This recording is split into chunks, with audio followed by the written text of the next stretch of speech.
Morning. Well, the first thing I like to say is the bottle of Kia was returned and a bigger one, as I said it would be.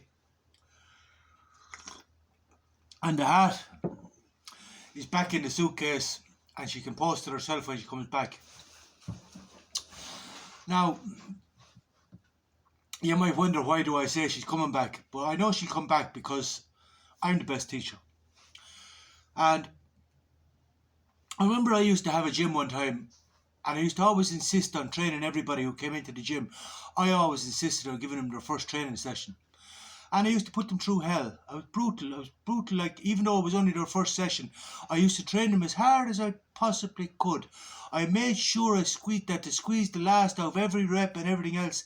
And I knew well they'd be sore and broke up and everything else. And people used to say to me, you're going to have to stop doing this. You know what I mean? You're going to have no clients if you stay doing this. And I used to say, I don't give a fuck. And they used to say to me, you know, this is not very good business. And I used to say, I don't give a fuck. And I didn't give a fuck because I didn't give a I didn't care about the money. I didn't want the money. I wasn't chasing the money. I knew what sort of a gym I wanted. And I wanted a gym where everybody trained hard and everybody got results. And that's exactly what I created. But if I let people fill up my gym with weak people fannying about and fucking about and flirting and posing, all I'd have is a gym full of arseholes that I wouldn't enjoy their company, I wouldn't enjoy the vibration. I'd have not just a prison for myself, but a prison locked up with fannies and wankers all day. So, yes, I used to train everybody, and I weeded out the weak. And only the strong trained in my gym. Those who were able to stay coming back and like who were able to change their attitude to adversity. Those who were able to see that the potential in suffering, for the potential for growth and development through suffering. And that's who stay coming to my gym. And I'll tell you now, you could ask anyone in my hometown, I got results. The whole gym got results. Because then everybody, the competition was high in it. Like, I remember like one fella came up to me in the gym one time. One fella came up to me and he said to me like that, he was leaving because a fella had said to him like, now this fella was a regular, he was with me from the start, but this was maybe a year and a half in, but the standard had got so high that some fella came up to him in the gym and said to him like, would you ever get your finger out of your arse? Have a look around at the competition here as you get your finger out of your arse and train harder. But your man chose to be offended and came up to me and wanted to know was I going to do anything about it, and I says, no, he was right, he's right, get your finger out of your arse. And with that he left. And good fucking bye to him, good riddance to him. Being offended is a choice. I'm offended. Like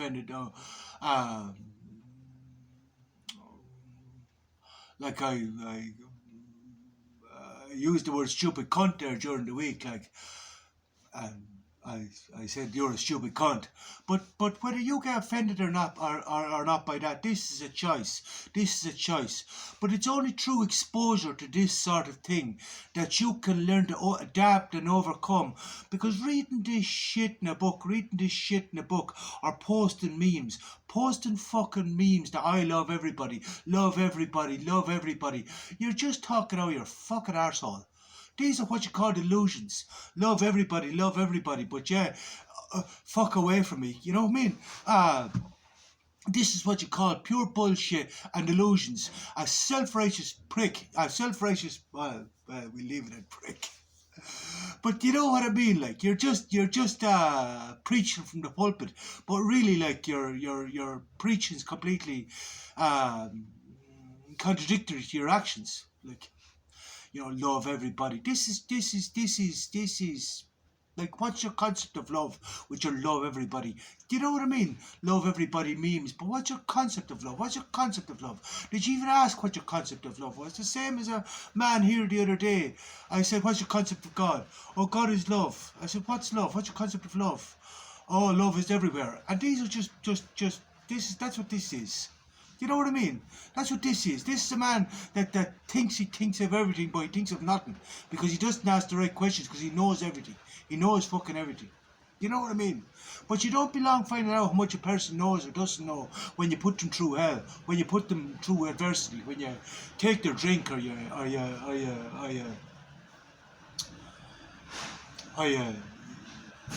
publicly shame them, shall we say? But what I teach is like that through this sort of suffering, through this sort of adversity, this is how you adapt and overcome. I also teach you how to change your values, how to change your opinions. So there's no guilt and shame. I feel no guilt and shame. There's no anger, there's no lust, there's no jealousy. But I'm still, it's not that there's no feelings. When myself and Mr. Nature sat here the other day when I drank the rakia, we laughed all day. But we were laughing about, I was saying about different game plans and different strategies and everything else. And they say when you make plans, God laughs. Well, he laughed and laughed and laughed, and I laughed and laughed. But I was trying to get him on side, you know. I'm trying to talk him into having an ego, and he's trying to talk me into having no ego. But this is what makes us a binary opposite. Like, he's very, very good, and when it comes to teachers, he's possibly the best, and he teaches me quite a bit, but at the same time he's learning from me too, because we use songs, we transfer songs to each other, like, oh, hold on, I play a song, and we play songs to each other, we use art, but it's a higher level of abstraction. It's not just trying to shove regurgitated shit down each other's throat. Do you know what I mean? It's a higher level of interaction. But the other day he laughed and laughed, and I fucking laughed and laughed. This is the day I drank the rakia, because I was breaking down all sorts of strategies and game plans. But as I said to him, I don't want to have no ego, because I have the ego in control, I have the ego in check. I don't care about the opinions of others, I don't care about their perceptions. I do what I think is right and I do what I think is necessary, even though, like, Kant's categorical imperative, like, do unto others as you would like them to do unto you. And this basically, what everybody thinks that this means, you should go around and lick everybody's arse. But like, that's not... Kant also said, like, you know, don't engage in any action that cannot become a universal maxim. In other words, if everybody can't do it, don't do it. But what I'm saying is, anything I do engage in, everybody can do it.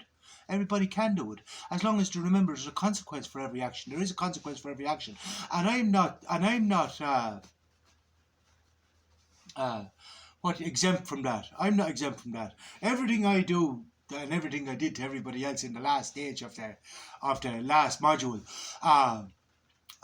oh, I feel it, but it attacks my mind, but all I do is laugh, and I say, oh, not at all.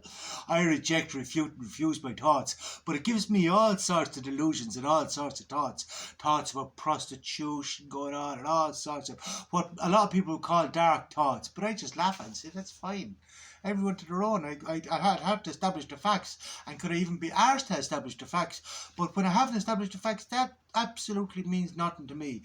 And some of them just laugh and just go away down. You know what I mean?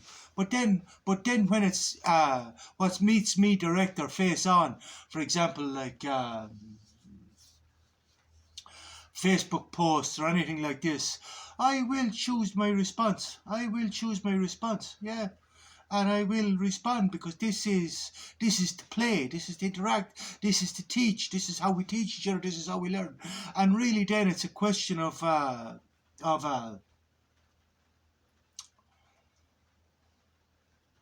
teaching, really, but also learning, because this is how we learn. But in order to learn, you have to be willing to subject yourself to these things, or to not get offended, but to say, what's the lesson in this,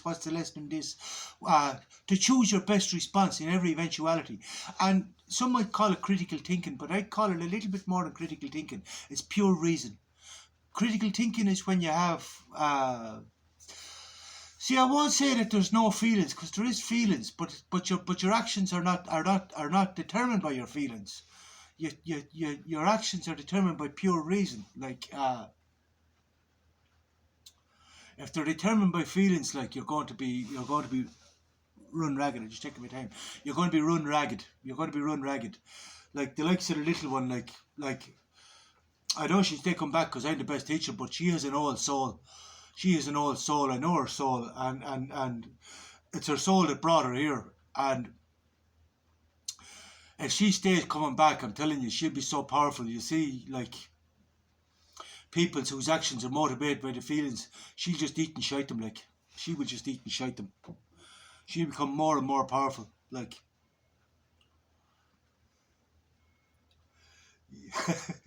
I remember there was a German girl here over the summer, and someone said, university to me, I need a German Shepherd. And I said, what the fuck do I want a big German Shepherd for? I said, to eat my house at home and leave shite, mounds of shite all over the yard. And she says, yeah, exactly that. And then I knew exactly what I meant. I says, yes, that's exactly what I need, a German Shepherd. Yeah. But and then you see the chef. It's only through exposure and through understanding of life that he learned to control this anger. But you see, in order to control your anger, you see, you have people in modern stoicism and that they teach people how to control their anger, but they more or less teach them how to control their anger based on the perceptions of others and based on no one likes an angry man and all this bullshit. But really, like, it's about self-control, and it's about not suppressing the anger, because you have to be very careful not to suppress the anger, It's about an understanding, a metaphysical understanding about what you are and who you are and how nature is using this anger and then all the things that come as a result of this anger, the guilt, the shame, the regret. Like, if you think about everything you do and use reason for everything you do, then there's no guilt, there's no shame, there's no regret. And this is what I try to tell Mr. Nature. Mr. Nature is telling people, no ego, no ego, no ego. And no ego is all grand. But there can't be no ego until you first learn how to control the ego. Because even like you take Eckhart Tolle and all them, he's teaching no ego, no ego, no ego. But he's also teaching basically like everybody's arse. But I'm saying, if you use reason and you embrace the dark side and you learn to use both sides accordingly, whichever side is most conducive to the goal, then there is no guilt or shame or anything, because you take responsibility for your actions. You don't say you did this, you did that, except when I'm in an altered state. Then I'd say, oh man. But I seek to understand the ambiguities of it. Why did you do that? And my soul explains to me why we did that. And then I just laugh at it. But there's no guilt, shame, remorse, regret, nothing. Because I think about everything I do. Everything I do is with reason. And even though the reason for a lot of things I do is ambiguous, I only need one good reason to act, and then I'll unravel the ambiguities for the rest of the day. But the chef is not my student, he's Mr. Nature's student. But still we work together. So basically, like, but personally I think Stoicism would be better to teach him how to control his anger, because people already, like, Mr. Nature explains to them what they are and who they are. The little one knows what she is and who she is, but yeah, it's applying this, it's being able to relate it to the bigger picture, to be able to say, I know what you are, and I know what you are, I know who you are, I know, you look past yourself, and in turn then you look past them as well, you look past themselves, and you look to the universe, and you're now playing with the universe. Like, this is what I say, you're move, Batman, you know what I mean? I play, but I think that's why Mr. Nature's enjoying my company here. We're now playing, like, and it's fucking good crack. It's really good for crack. But I'm taking women, only women.